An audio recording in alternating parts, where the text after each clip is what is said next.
As part of our Inquire Indiana series, we want to hear your questions about the Hoosier State, then we'll work to find the answers.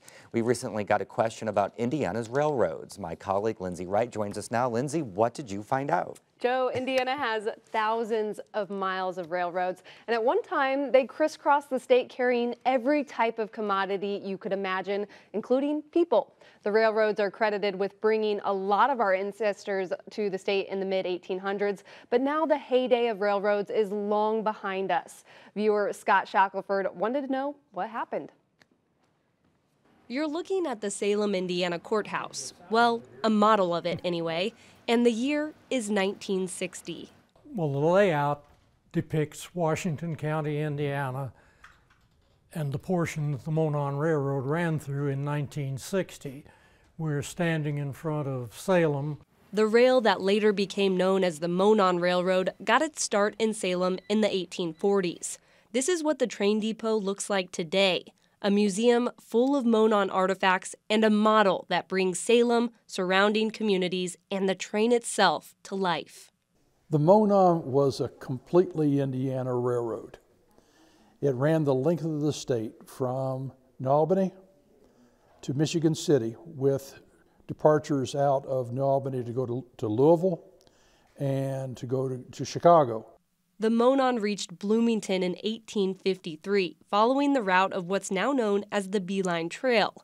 It's where I meet Hoosier native and Bloomington resident Scott Shackelford. I have had the good fortune to live in some wonderful places that actually are pretty well served by public transit, like the Bay Area, like Cambridge in England. And I was also just kind of curious why at this day and age we don't have something like that in Indiana. And as I dug more into it, we used to. And I've been curious, why did that go away and what could we do to get it back? The first part of Shackelford's question is pretty easy to answer. Cars basically drove passenger trains out of business. Trains were a vital part of our transportation network because roads didn't amount to anything. Roads were often no more than cow paths. They aren't like they are today. In the 1920s, Indiana had nearly 7,500 miles of railroad tracks. Today, it's about half that number. Large investments have gone toward building and maintaining Indiana's roads. Consider I-69. The estimated cost of the project is in the billions. The Monon stopped transporting passengers in the late 1960s. It doesn't surprise me, unfortunately, too much, but I hope that we're now kind of coming back around full circle to some of the benefits of this system that we lost. He's right. There are a lot of benefits. You can get work done. Kids can play, right? There's actually, there's Wi-Fi, there's food. It's pleasant. It's much more communal. Amtrak operates the Hoosier State Line, which takes passengers between Indianapolis and Chicago. But the federal government cut funding for the route in 2013, and funding remains an issue. The train only runs 4 days a week. And as today's generations consider ditching cars and trucks for alternative modes of transportation, an expanded rail line could garner a lot of interest. But I have bad news for Shackelford. These rail experts say there really aren't any efforts to bring back a passenger train like the once thriving Monon. Campbell says it's not impossible, but... Number one, most of the tracks are disappearing, and not just the cost of rebuilding, the cost of reacquiring right-of-way and then rebuilding couldn't be justified by the ridership.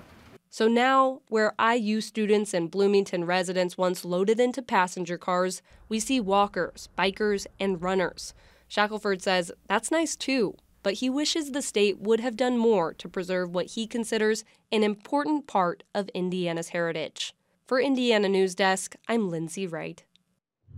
And Joe, there's actually a state law that passed in 2014 that effectively prohibits light rail from being built in the central Indiana area. So that's a huge barrier to something happening. Yeah, very, very interesting. Yeah. Thank you, Lindsay. You're and welcome. that is just the latest story from our Inquire Indiana series, but there's more to come. We want to explore the questions you have about the Hoosier State. You could even be part of the process as we dig deep to find the answers. Just go to WTIU.org/InquireIndiana and tell us what you want to know.